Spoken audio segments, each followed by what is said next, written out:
Ya, pastinya butuh asupan kan? Eits, bukan cuma sarapan, tapi asupan mood juga. Kayak ruang buat sharing cerita kamu. Paket! Hah? Sarbagita? Sarbagita, saatnya berbagi cerita. Dengerin atau baca info viral kekinian. Trending, yang viral. Woi kak, Jangankan sebelum berangkat, baru bangun aja, kadang kita langsung ambil handphone kan? That's why kita perlu tahu info update soal teknologi.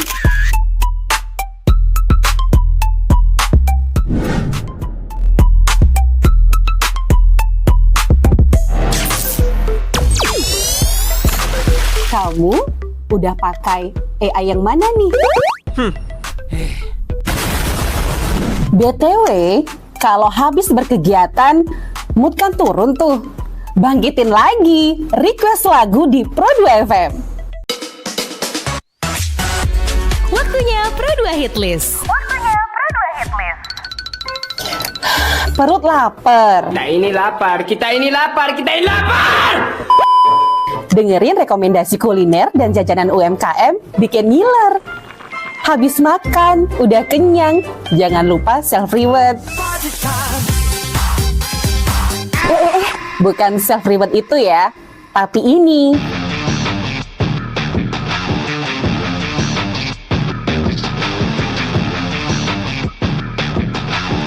Yes, olahraga. Dengerin info dan beritanya. Ada yang happening dari dunia entertainment juga. Oh, kulit kerang ajaib. Apa yang harus kami lakukan supaya bisa keluar dari hutan ini? Tidak ada. Mantep ya, kalau mood bisa bagus terus, biar jadi smart people, melek isu kekinian di Indonesia dan mancanegara, kayaknya afdol ya. Tradisi Bu Pertiwi alias Tanah Bali jangan dilupain. Cek Dewasa Ayu, gatre terkini seputar Bali, dan dengerin lagu Bali juga.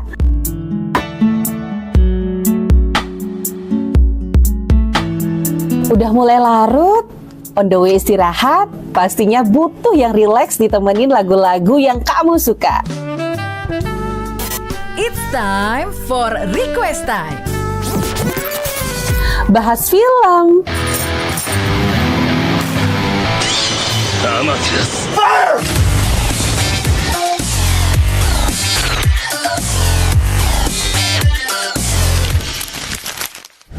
dengerin terus ya, Pro2 dari Singaraja, teman terbaik kamu.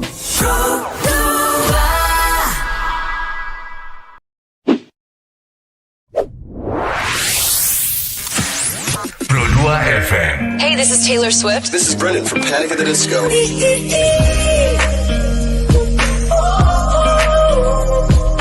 I'm the only one of me. Baby, that's the fun of you. So take me, let's fly away.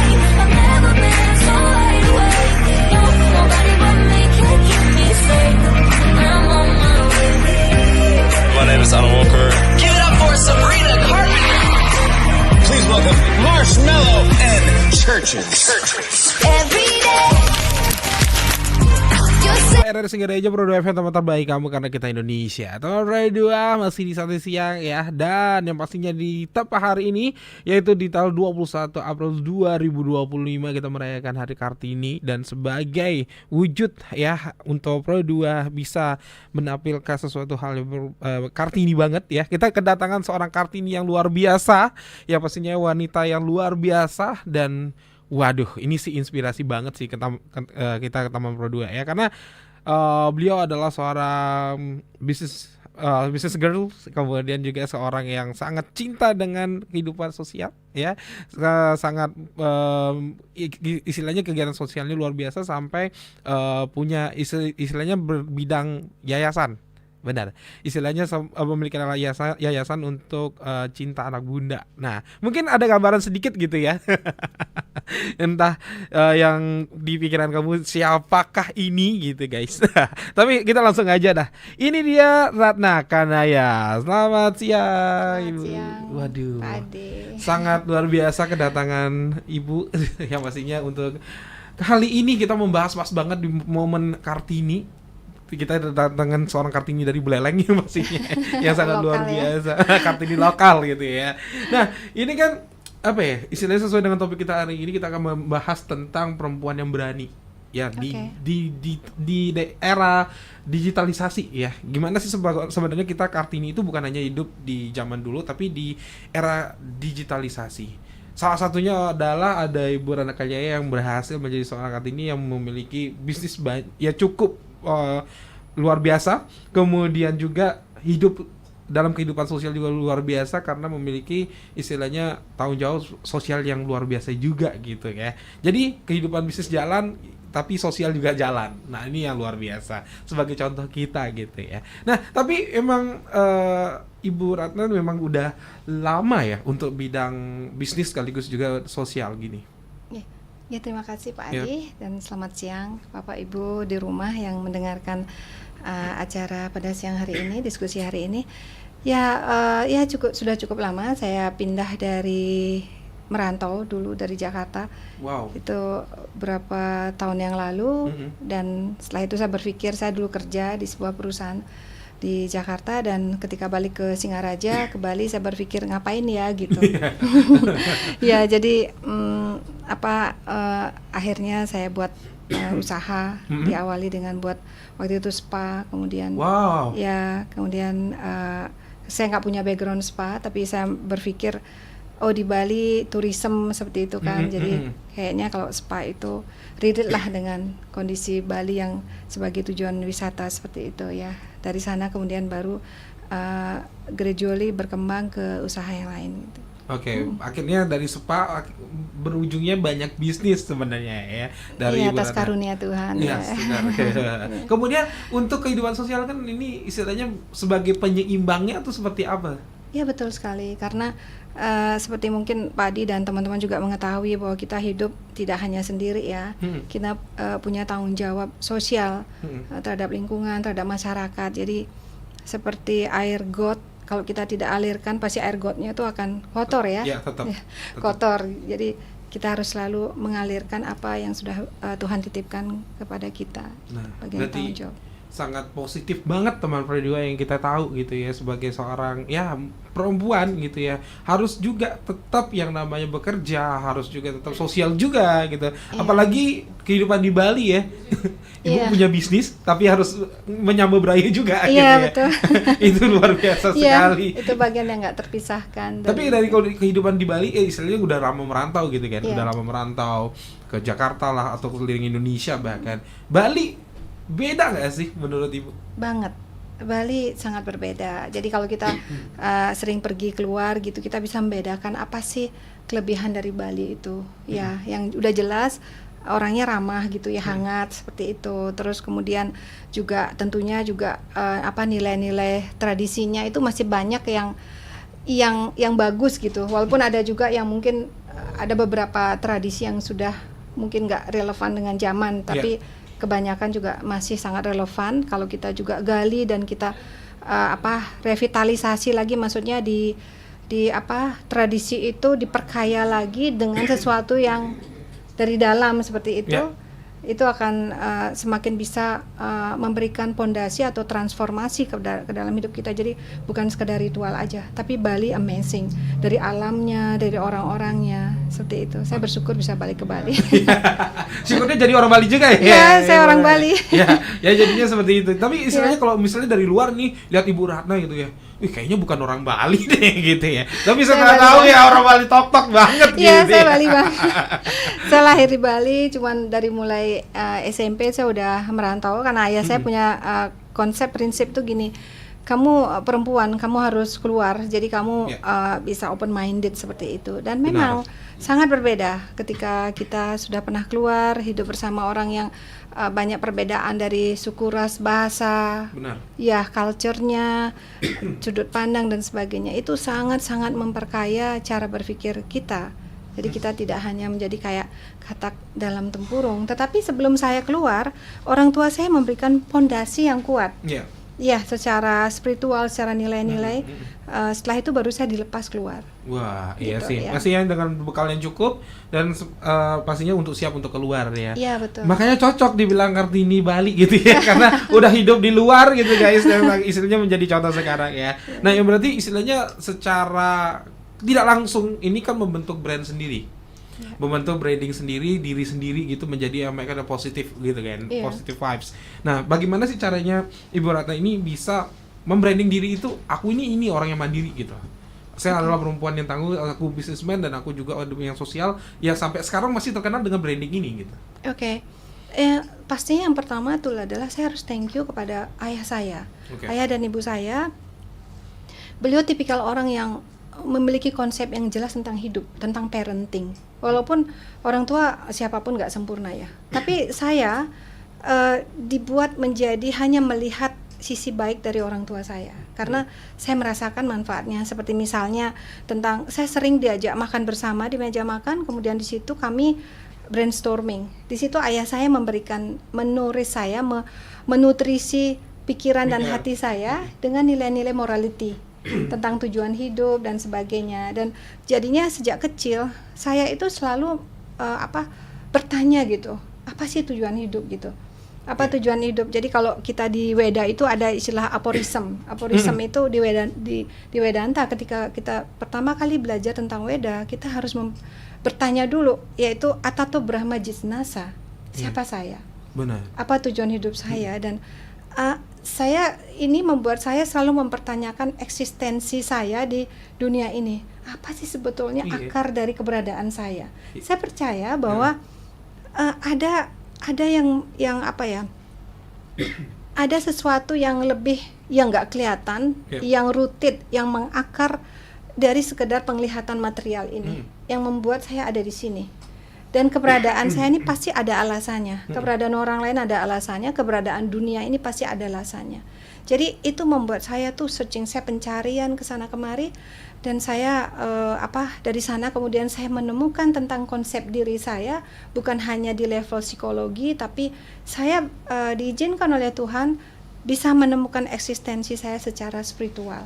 Jadi dengan saya mengetahui eksistensi saya apa, jadi saya bisa memulai langkah saya mau ngapain dalam hidup ini, dan saya harus menggunakan fasilitas hidup yang diberikan Tuhan ini dengan cara bagaimana. Jadi kalau kita misalnya berbicara tentang peran wanita di dalam di kehidupan dunia ini, terutama di dalam era digital yang serba sangat cepat berubah, maka sangat penting sekali manusia, khususnya makhluk hidup yang berbadan wanita ini, memiliki pondasi yang kuat. Dia akarnya tuh harus kuat. Kalau pijakan dia tidak kuat di atas sebuah nilai spiritual khususnya, maka segala perubahan itu akan membuat semua tuh blunder. Membuat kita tuh bingung, kayak tersesat gitu. Kita tuh bingung, segala sesuatu berubah dengan cepat. Tren baju cepat berubah, kemudian tren tentang definisi kecantikan cepat berubah. Semua berubah, bahkan pasangan hidup kita bisa berubah loh. Bisa, tapi jangan sampai. Jadi maksudnya cara pasangan mencintai kita, dulunya mungkin jatuh cinta sama kita, tapi sekarang tidak lagi misalnya, itu berubah. Gimana nih caranya perempuan menyikapi hal itu? Jika perempuan tidak memiliki sebuah pondasi nilai yang kuat dalam hidupnya. Oleh sebab itu, pertama kali kalau kita berbicara tentang wanita, itu tidak terlepas dari bagaimana kita harus dive, kita harus menyelam lebih dalam dan lebih dalam lagi untuk mengetahui siapa sih wanita ini, apa eksistensinya, bagaimana dia diciptakan, bagaimana karakteristik wanita itu. Dari sana baru kita bisa berbicara lebih lanjut untuk bagaimana memberdayakan wanita dan bagaimana caranya wanita itu berperan di zaman era digital yang serba cepat berubah.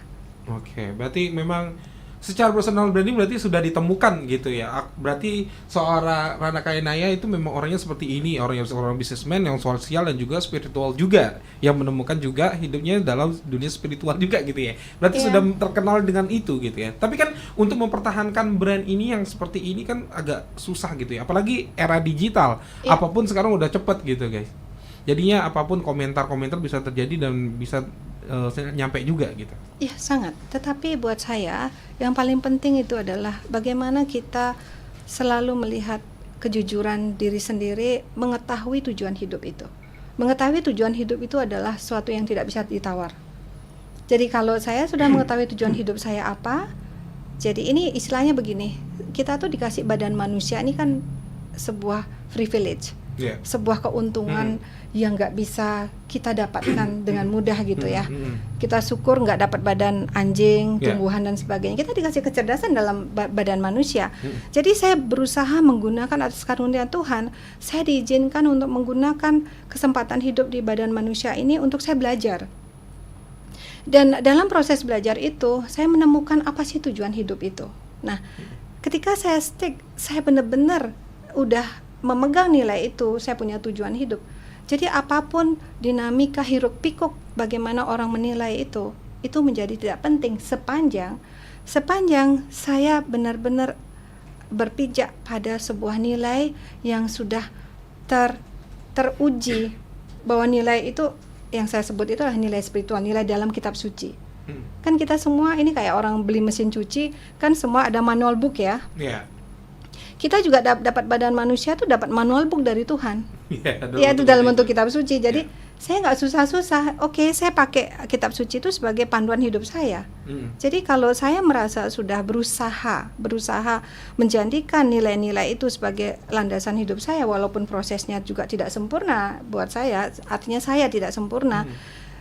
Jadi saya tidak terlalu khawatir dengan penilaian orang. Sepanjang, karena begini, fokus saya adalah bagaimana saya menjaga hati saya. Bagaimana orang menilai itu saya di luar kendali saya. Oke, berarti begitulah cara untuk mempersonal branding itu seperti apa teman Prado dari seorang Ratna Kanaya teman Prado ya. Jadi yang pertama itu kamu harus tahu tujuannya dulu. Hidup itu buat apa? Kamu tuh ngapain di dunia ini gitu ya. Gitu. Jadi setelah itu bakal tahu kamu itu bakal menjadi seseorang yang seperti apa sebagai branding kamu. Benar. Oke, masih kayak yang pastinya di Sate Siang teman Prado, dan nanti kita bakal lebih banyak lagi ngobrol bersama Ibu Ratna Kanaya ya, seorang tokoh perempuan Buleleng. Jadi tetap di Sate Siang, jangan kemana-mana, stay tune terus di Prado FM, terbaik kamu. Hai, aku punya cerita nih buat kamu. Bangun pagi, siap-siap buat berangkat sekolah, kuliah, kerja, pastinya butuh asupan kan? Eits, bukan cuma sarapan, tapi asupan mood juga. Kayak ruang buat sharing cerita kamu. Paket! Hah? Sarbagita? Sarbagita, saatnya berbagi cerita. Dengerin atau baca info viral kekinian. Trending, yang viral. Woi Kak! Jangankan sebelum berangkat, baru bangun aja, kadang kita langsung ambil handphone kan? That's why kita perlu tahu info update soal teknologi.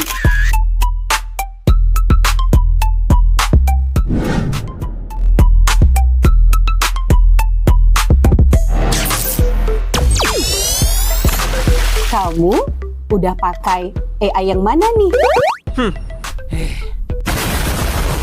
BTW, kalau habis berkegiatan, mood kan turun tuh. Bangkitin lagi, request lagu di Pro2 FM. Waktunya Pro2 Hitlist. Perut lapar. Kita ini lapar. Dengerin rekomendasi kuliner dan jajanan UMKM bikin ngiler. Habis makan, udah kenyang, jangan lupa self-reward. Bukan self-reward itu ya, tapi ini.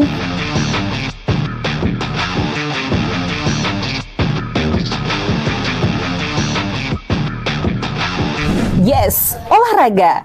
Dengerin info dan beritanya. Ada yang happening dari dunia entertainment juga. Oh, kulit kerang ajaib. Apa yang harus kami lakukan supaya bisa keluar dari hutan ini? Tidak ada. Mantep ya, kalau mood bisa bagus terus, biar jadi smart people, melek isu kekinian di Indonesia dan mancanegara, kayaknya afdol ya. Tradisi Bu Pertiwi alias Tanah Bali jangan dilupain. Cek dewasa ayu, gatre terkini seputar Bali, dan dengerin lagu Bali juga.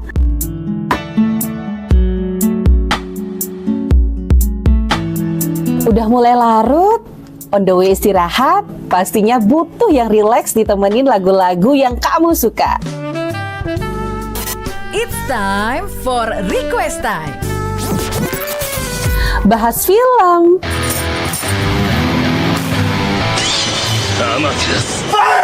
Masih bersama Ibu Ratna Kanaya Taman Perahu 2, tokoh perempuan bulele yang sangat tangguh yang pastinya dengan ciri khasnya yaitu soal bisnismen, sosial dan juga spiritual. Dan nah kita kalau misalnya kita kembali ke topik yaitu di era digitalisasi, so otomatis kita kan melihat si eksistensi dari si perempuan.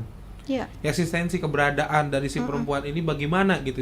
Nah sekarang kembali lagi seperti yang Ibu bilang tadi, semua orang termasuk perempuan itu memiliki tujuannya masing-masing. Kenapa hidup otomatis dengan tujuan. Dengan adanya eksistensi otomatis kita harus bertahan dengan eksistensi kita sebagai seorang perempuan gitu kan. Nah lalu seperti apa menurut Ibu Ratna ya sebagai seorang perempuan yang tetap eksis dengan prinsip sendiri, tapi istilahnya masih bisa bertahan juga di era digitalisasi. Oke. Satu hal pencarian saya sejak kecil itu adalah ketika saya melihat segala sesuatu ternyata berubah. Jadi perubahan yang kita lihat melalui teknologi ini hanya dipercepat aja.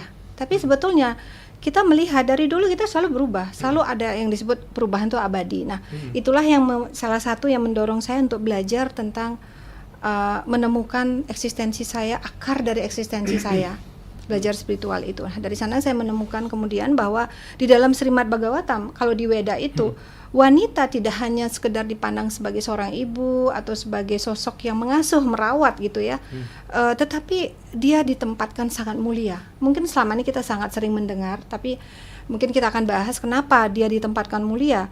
Jadi menurut Srimad Bhagavatam, yaitu Purana di dalam Weda, di skanda 6 bab 18 loka 30 itu dijelaskan secara detail bagaimana wanita itu diciptakan. Mungkin saya nggak tahu apakah mungkin ini bagi sebagian orang asing, ngapain sih harus membahas, harus dari filosofinya dulu. Tetapi buat saya ini penting karena ini akar kita.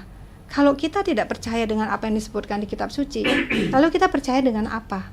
Lalu nilai mana yang akan kita pakai pijakan untuk kita bisa melihat, menilai hidup kita, untuk bisa menempatkan posisi kita di mana nih, mau ngapain? Harus ada nilai yang kita pakai landasan. Nah, jadi di dalam Srimad Bhagavatam itu disampaikan bahwa Brahma, kita tahu bahwa Brahma adalah dikenal sebagai dewa pencipta atau co-creator. Beliau dengan bahan-bahan rohani spiritual itu, beliau diberikan amanat oleh Tuhan Yang Maha Esa untuk menciptakan badan-badan dari semua makhluk hidup. Dari badan manusia, tumbuh-tumbuhan, binatang dan sebagainya. Nah, dalam proses menciptakan itu, Brahma kemudian menemukan sebuah tendensi, yaitu potensi yang disebut devoid mutual affection. Devoid mutual affection itu adalah makhluk-makhluk yang akan diciptakan ini ada kecenderungan tidak adanya rasa mencintai satu sama lain, tidak ada rasa saling bertukar rasa. Kemudian apa yang terjadi? Beliau kemudian memutuskan untuk menciptakan wanita dari badan beliau dari sebelah kanan. Jadi langsung dari beliau dari sebelah kanan. Kalau manusia biasa itu laki-laki diciptakan dari aspek beliau yang lain. Tapi ini untuk wanita khusus diciptakan dari bagian kanan dari badan beliau.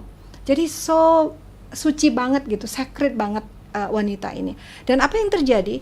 Karena diciptakan menjadi dari bagian beliau, maka wanita itu secara nature, secara alami, dia itu memiliki suatu kualitas. Seperti air, kualitasnya kan dia mengalir sifatnya, api sifatnya panas. Wanita ini secara nature, secara inherent, dia itu punya sifat memiliki cinta, love and affection, cinta dan belas kasih. Ini sifat alami aslinya wanita.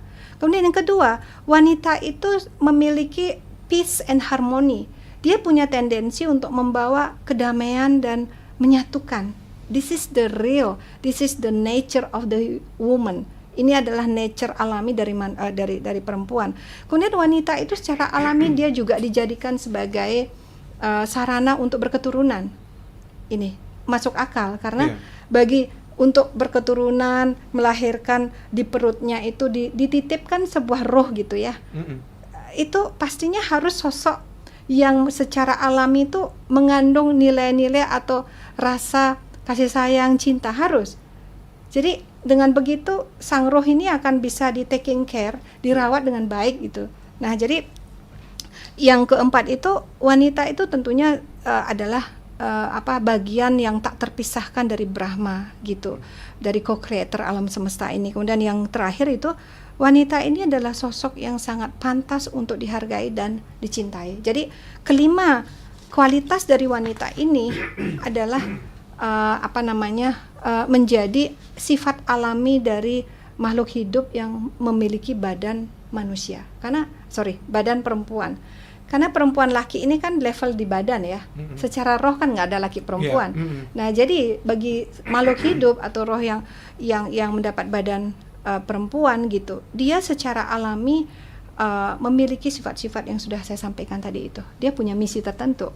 Oke, berarti secara eksistensi berarti memang berbeda secara tugas gitu kan? Berbeda, secara kandungannya itu berbeda. Secara kandungan juga Iya, beda. kandungannya beda dengan laki-laki. Laki-laki ketegasan, mungkin dia keras seperti itu ya.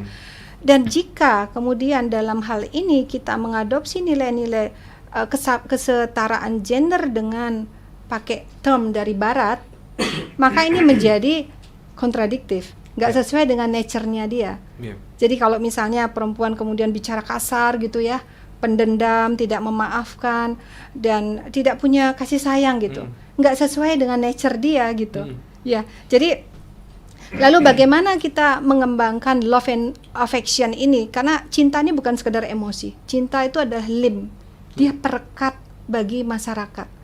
Ini peran wanita. Jadi hati wanita tuh memiliki kekuatan untuk melelehkan perbedaan dan membangkitkan belas kasih di masyarakat. Jadi di era digital, wanita tetap bisa mengambil peran mulia dan suci ini sebetulnya. Digital di mana lewat teknologi yang serba cepat berubah seperti itu, wanita yang dengan teguh, dengan jelas dia berdiri di pondasi nilai yang jelas, nilai spiritual, maka dia menggunakan digital ini, dia akan bisa membuat komunikasi atau hubungan manusia itu menjadi lebih manusiawi. Kita lihat hubungan di media sosial tuh fake ya, banyak yang palsu.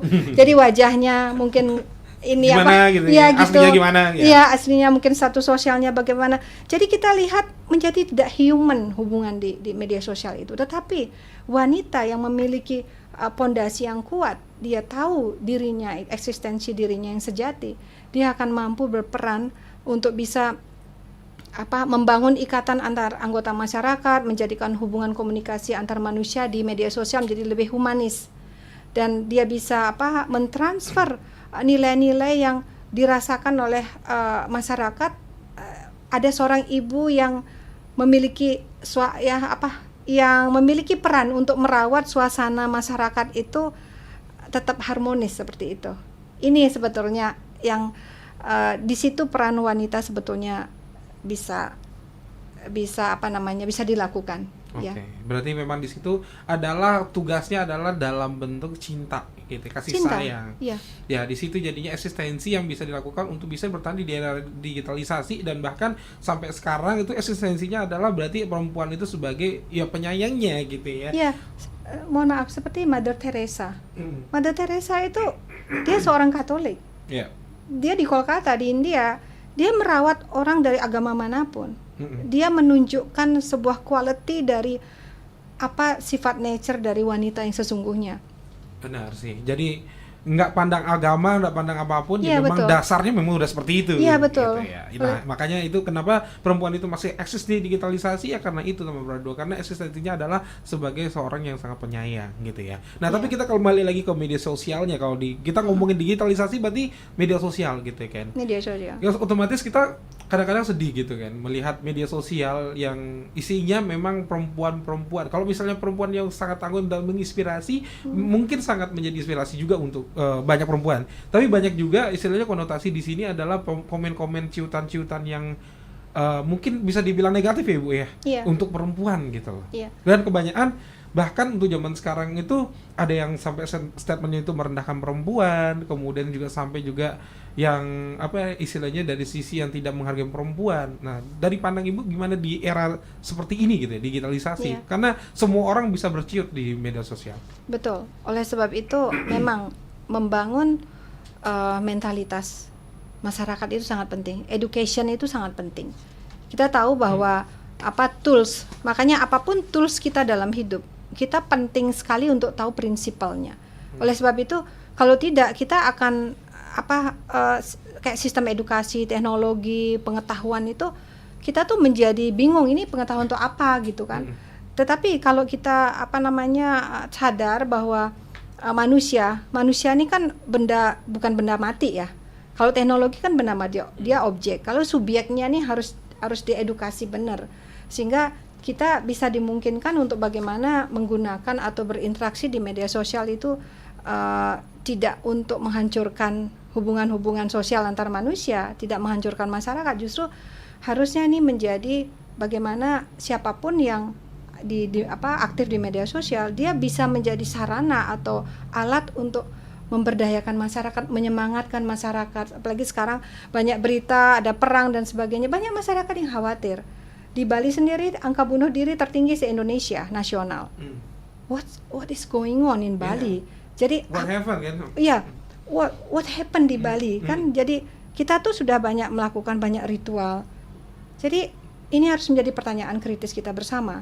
Jadi artinya menurut saya, jadi edukasi dan pengayaan diri itu sangat penting. Ya, sehingga dari pihak laki-laki mungkin tidak merendahkan wanita, dari wanitanya tuh dia juga bisa menjaga dirinya dengan baik, dan itu dimulai dari education. Ya, dan edukasi dan knowledge itu pengetahuan ada dua, pengetahuan yang bersifat material dan pengetahuan yang bersifat spiritual yang higher, yang lebih tinggi daripada pengetahuan material. Dua hal ini penting kita pelajari. Oke, itu dia Teman Peradio. Jadinya sebenarnya kalau misalnya kita melihat informasi yang seperti itu, vibes-nya ya pasti sedih gitu juga. Tapi bagaimana cara ngadepinnya ya kembali lagi. Ya istilahnya perempuan itu karena cinta kasih, makanya sampai sekarang ada dan mungkin bisa dihadapi juga dengan seperti itu. Iya, jadi setiap perempuan bisa menggunakan digital atau sosial media itu dengan bijaksana ya. Tapi untuk menjadi bijaksana nggak bisa juga mechanical. Karena apa yang ada di otaknya itu yang akan keluar. Oleh sebab itu pertanyaannya adalah sepanjang hidup kita sebagai perempuan, apa yang kita isi di dalam otak dan hati kita, ini penting. Itu berarti menentukan juga apa yang akan dilakukan di media sosial. Banget, karena gelas berisi kopi nggak mungkin dia menumpahkan susu. Benar. Pasti apa program atau memori atau apa program-program dimasukkan, knowledge yang dimasukkan dalam pikiran dan hatinya, maka itulah yang muncul di yang dia secara spontan dia tulis di media sosial. Jadi cara perempuan melihat dirinya ini juga penting. Kalau dia melihat dirinya itu adalah objek dari orang lain misalnya gitu ya, mohon maaf cara berpakaiannya mungkin tidak dijaga gitu ya, attitude-nya, cara bicara dan sebagainya, cara dia merespon sesuatu itu juga tidak tepat, maka ini berpotensi untuk orang lain jadi meng-underestimate wanita juga gitu. Jadi ini dua sisi. Tetapi secara umum education sangat dibutuhkan untuk laki dan untuk siapapun, gender apapun. Tetapi khususnya untuk perempuan itu harus mengetahui apa sih nature sifat dia diciptakan itu. Dia membawa misi, dia sudah membawa kualitas kasih sayang itu, dia punya sifat memaafkan. Nah, yang inilah kitab suci itu memanggil kitab suci itu memanggil kembali kita para wanita untuk mempelajari lagi nilai-nilai itu lewat kitab suci, dan kita bisa menemukan lagi apa sih kekuatan kita. Karena kekuatan wanita itu adalah kelembutan, kasih sayang, cintanya itu. Oke. Iya. Berarti sebenarnya adalah menurut Ibu Rano berarti istilahnya apa yang diisi di media, istilahnya cara menghadapi di era digital atau mungkin juga dengan menghadapi si global sekarang adalah tetap dengan prinsipnya kembali gitu ya, dan jangan lupa juga mengisi diri dengan hal-hal yang positif. Iya, rumus pertamanya itu adalah memperkuat diri. Iya benar. Iya. Jadi perempuan tuh harus kuat sebenarnya. Harus kuat. Kuat dengan apa? Kan kita nggak mungkin kuat otot ya. Iya. Pastinya. Tapi memperkuat Iya, prinsip apa, nilai apa yang kita mau pakai. Jadi berpijak pada fondasi prinsip-prinsip nilai-nilai spiritual itu. Karena kita ini kan sebenarnya makhluk spiritual yang memakai badan material. Iya. Jadi kita harusnya benar-benar secara serius membangun dua hal itu. Kita sehat secara material badan, tetapi juga harus sehat secara jiwa.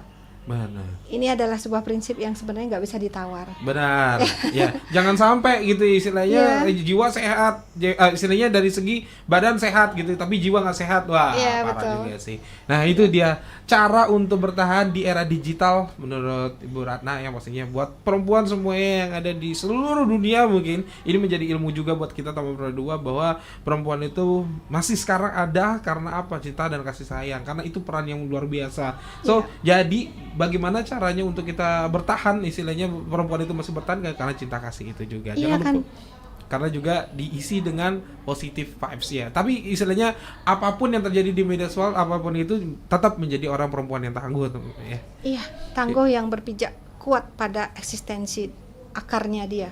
Benar. Ini sebenarnya prinsip nomor satunya. Ya benar sekali Ya. nomor berdua. Nah itu dia. Jadi sebelum kita break ada Dwi Bujabali ya, benar ya? Oke benar, Dwi Bujabali ya itu Rahajeng sama Ibu Ratna, mungkin Ibu Ya. kenal di komen di YouTube. Thank you banget buat kamu yang teman-teman yang pengen di komen di YouTube juga bisa banget langsung aja di RRI Singaraja Official ya, dan juga di sosmed kita yang pastinya RRI_Singaraja. Oke, jadi buat teman berdua yang ingin bertanya langsung aja ya, sama Ibu masih ada waktu bersama Ibu Ratna di sini.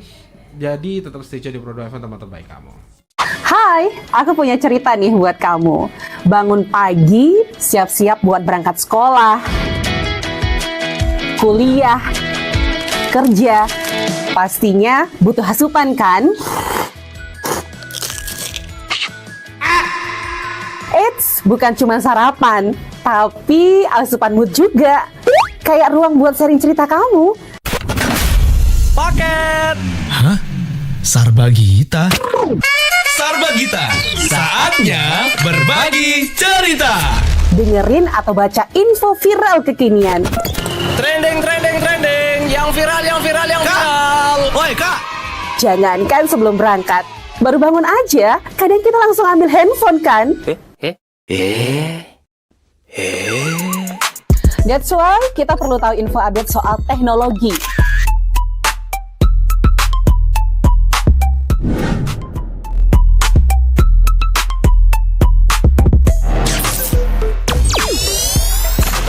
Kamu udah pakai AI yang mana nih? BTW, kalau habis berkegiatan, mood kan turun tuh. Bangkitin lagi, request lagu di Pro 2 FM. Yes, teman Pro 2 masih bersama Ibu Ratna Kanaya ya untuk jadi narasumber kita di Santai Siang kali ini. Dan yang pastinya teman Pro 2 buat kamu yang ingin bertanya langsung aja masih ada waktu buat kamu ya. Dan Ibu yang pastinya ini sangat penting banget ya untuk kali ini kita akan menghadapi juga yang namanya konotasi ya sosial media banyak banget gitu guys. Banyak banget yang ngomongin soal apalagi sekarang untuk pembulian. Kemudian juga komentar negatif di online seperti yang kita udah bahas tadi itu menjadi masih marak juga sampai sekarang itu tentang dan lebih banyak tentang perempuan juga gitu kan. Nah dari Ibu Ratna sendiri gimana sih caranya untuk menanggapi hal tersebut apalagi kita kembali lagi dunia era digital semakin banyak dan semakin luas yang kita bahkan bukan hanya orang Bali atau Indonesia saja yang bisa komen gitu ya tapi seluruh dunia juga bisa komen tentang hal ini. Fenomena bullying di media sosial. Benar. Ya. Ini sebetulnya hanya gunung es ya. Apa yang muncul kita lihat anak-anak sering membuli orang lain seperti itu. Pasti dimulai dari lingkungan yang pertama dia belajar, yaitu di keluarga.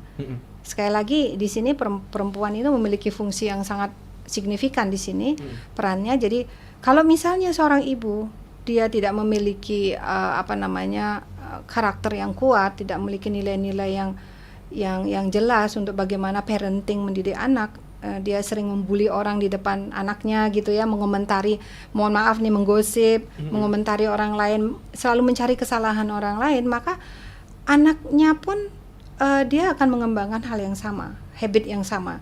Karena ternyata ada sebuah penelitian, ada bukunya Pak Arisandi dari Surabaya, beliau seorang psikolog, beliau menemukan bahwa anak itu tidak hanya mengadopsi cara berpikir kita yang kelihatan, cara bicara kita, tindak tanduk kita, tapi dia juga mengadopsi bahkan bawah sadar kita. Jadi kalau bawah sadar kita isinya adalah kebencian, bullying, hatred kepada orang lain, kepada hidup ini, maka anak pun dia akan mengembangkan sebuah bawah sadar yang sama juga gitu. Jadi sangat berbahaya. Kembali lagi, pertanyaan tuh harus kembali kepada diri masing-masing nih sekarang.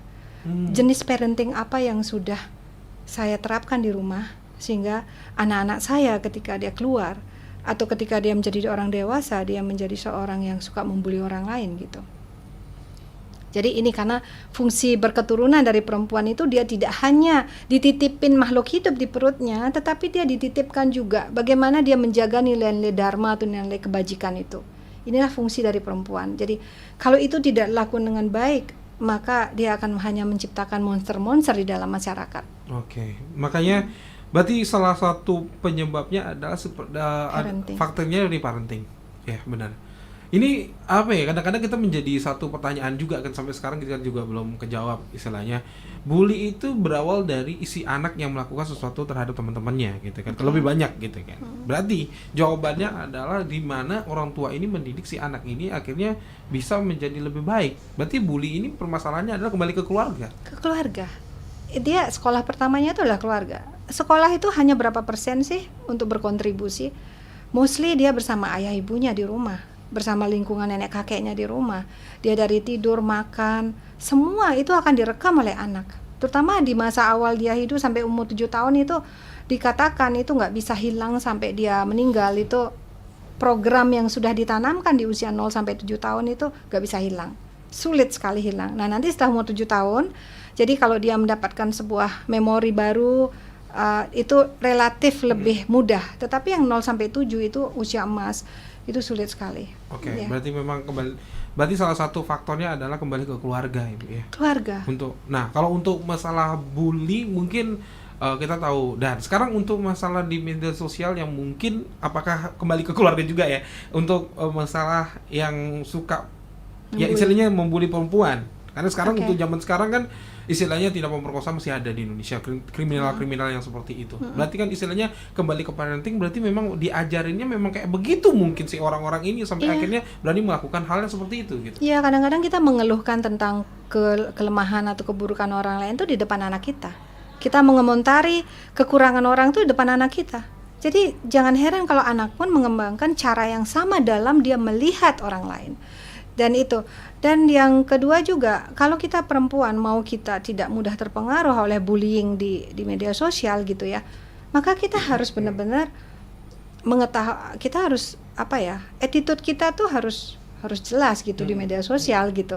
Dan kalau seseorang yang berpijak pada pondasi nilai yang kuat, dia sendiri pun tidak mudah terpengaruh oleh apapun komentar orang. Karena orang yang berpijak pada nilai yang jelas, dia akan confident. Dia akan tidak mudah diombang-ambing oleh apapun detail kehidupan ini. Prinsip itu hanya satu, tetapi detail itu banyak sekali. Detail itu bisa sikap orang lain. Kita ingat, kita semua mengetahui, kita tidak bisa mengendalikan bagaimana orang berbicara dan menilai kita. Benar. Tetapi kita bisa sepenuhnya, kita bisa mengontrol, bisa mengedukasi, mendidik, membentuk diri kita. Gitu. Ini prinsip yang sebenarnya harus dipegang. Benar. Jadi seperti ibarat orang naik mobil. Kita fokus aja dengan setir kita, kondisi mesin kita, kondisi mobil kita secara keseluruhan, sehingga kita tidak nabrak orang dan tidak ditabrak orang. Kita tidaklah melakukan sibuk sibuk ngasih tahu orang, jangan tabrak saya, jangan tabrak sana, jangan tabrak sini, sampai kita sendiri lupa untuk mengendalikan kendaraan kita gitu. Ini prinsip yang harus kita ketahui di awal. Oke, benar. Ini satu ilmu yang luar biasa dari Ibu Ratna ya, teman berdua. Jadi kalau misalnya kamu itu, kenapa sih saya dibully, kenapa saya juga membuli, kenapa saya juga disakiti, kenapa juga menyakiti, back to you. Karena kamu itu dasarnya seperti apa, parentingmu seperti apa, kamu dapat apa selama ini di rumah. Betul. Kita harus berani mengambil tanggung jawab terhadap apa yang kita alami dalam hidup ini. Artinya begini, kalau kita ambil lagi akarnya, kita di Bali mengenal hukum karma ya. Benar. Jadi pastinya ada benih-benih karma yang kenapa itu terjadi. Oleh sebab itu inilah pentingnya kenapa kita belajar spiritual kan ya, agar kita bisa mengetahui akarnya, bagaimana cara mengatasi dan sebagainya. Jadi kita diajarkan di kitab suci itu untuk tidak mengembangkan victim mentality. Jadi kita tidak mengembangkan sebuah kesadaran bahwa kita tuh korban dari orang lain. Ingat, kita itu bertindak sekecil apapun tuh ada efek karma loh. Jadi lalu siapa yang bertanggung jawab terhadap itu? Kita sendiri. Kitalah yang harus bertanggung jawab, mengambil kendali penuh hidup kita. Kita bertanggung jawab terhadap apa yang terjadi dalam hidup kita. Walaupun mungkin sarananya itu terjadi dieksekusi oleh karma itu melalui orang lain. Tapi sebetulnya ini seperti kita nonton di bioskop. Layar itu kan ada layar, ada peristiwa ada adegan di situ. Tapi adegan itu munculnya dari mana? Kan dari sebuah alat. Sama, alat itu, memori itu ada di dalam otak kita, di dalam kesadaran kita. Inilah yang merefleksi ke dalam layar kehidupan yang muncul dalam bentuk peristiwa-peristiwa, kejadian-kejadian yang menimpa kita. Kenapa kita misalnya berantem dengan ini, kenapa kita mengalami masalah ini dan sebagainya. Sepenuhnya adalah tanggung jawab kita. Inilah mentalitas yang harus kita sadari dan kita bangun. Jangan mengembangkan the victim mentality. Mentalitas bahwa diri kita selalu menjadi korban dari orang lain. Oke. Itu dia teman bro, luar biasa banget sih. Istilahnya kita jadi terinspirasi ya. Jadi kalau misalnya kamu adalah pernah dibully ataupun juga membuli, jangan salahin orang lain nih, tapi salahin diri kamu sendiri. Atau mungkin juga harus memiliki kesadaran bahwa apapun yang kita lakukan dan apapun yang kita dapat adalah berawal dari dirimu sendiri juga. Tetapi kalau memang proses bullying itu menimbulkan efek psikologi yang trauma dan memang perlu ada tindakan eksternal, ya harus dilakukan. Misalnya harus melapor dan sebagainya. Hal itu jangan diabaikan juga, harus kita lakukan. Tetapi itu dilakukan dengan kesadaran penuh, ya, gitu.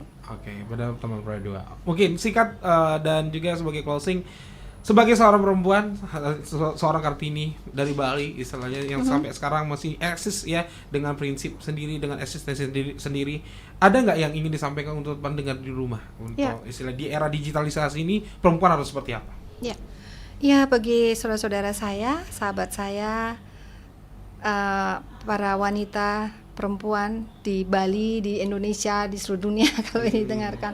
Jadi mungkin satu hal bahwa saya yakin banyak juga teman-teman saya yang juga mengetahui prinsip-prinsip ini. Mungkin ini cuma untuk mengingatkan untuk saya juga ayo kita ajarkan mungkin kakak kita, adik kita, anak-anak kita untuk bagaimana sih dan di manakah tempat-tempat suci dari wanita itu. Misalnya di kitab suci di mana tempatnya. Dia memiliki peran penting dalam upacara, dalam hubungan dengan Tuhan. Itu wanita memiliki tempat yang penting gitu.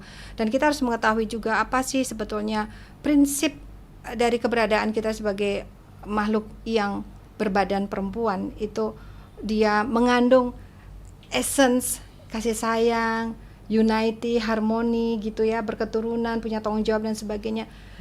Kembalikan lagi karakter itu.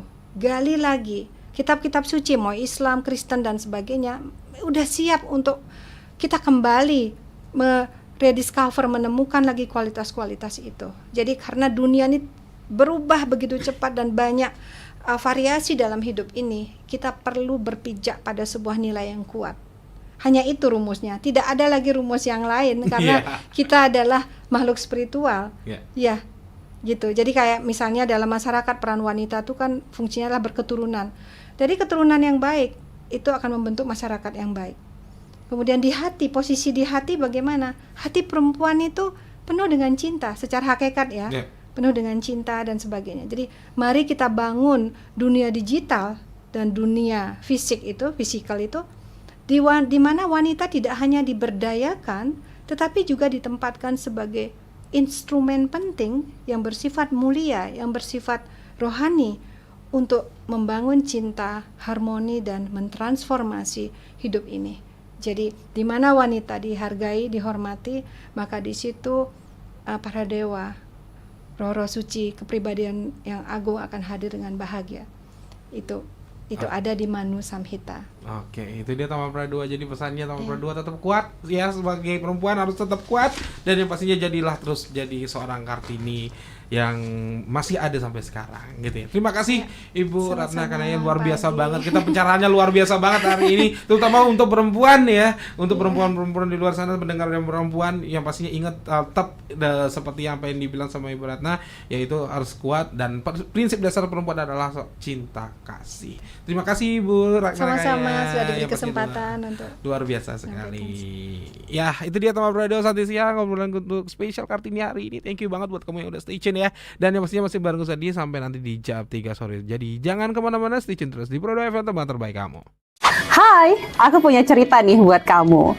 Bangun pagi, siap-siap buat berangkat sekolah, kuliah, kerja. Pastinya butuh asupan kan?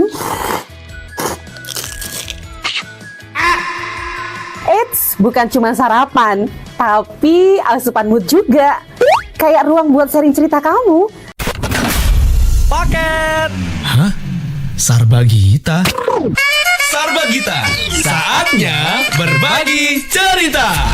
Dengerin atau baca info viral kekinian. Trending, yang viral. Woi Kak, Jangankan sebelum berangkat, baru bangun aja, kadang kita langsung ambil handphone kan?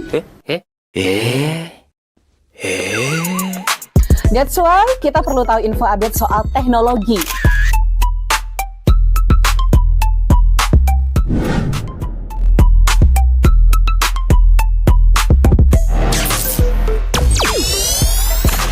Kamu udah pakai AI yang mana nih? BTW, kalau habis berkegiatan, mood kan turun tuh. Bangkitin lagi, request lagu di Pro2 FM. Waktunya Pro2 Hitlist. Perut lapar. Kita ini lapar. Dengerin rekomendasi kuliner dan jajanan UMKM bikin ngiler. Habis makan, udah kenyang, jangan lupa self-reward. Bukan self-reward itu ya, tapi ini.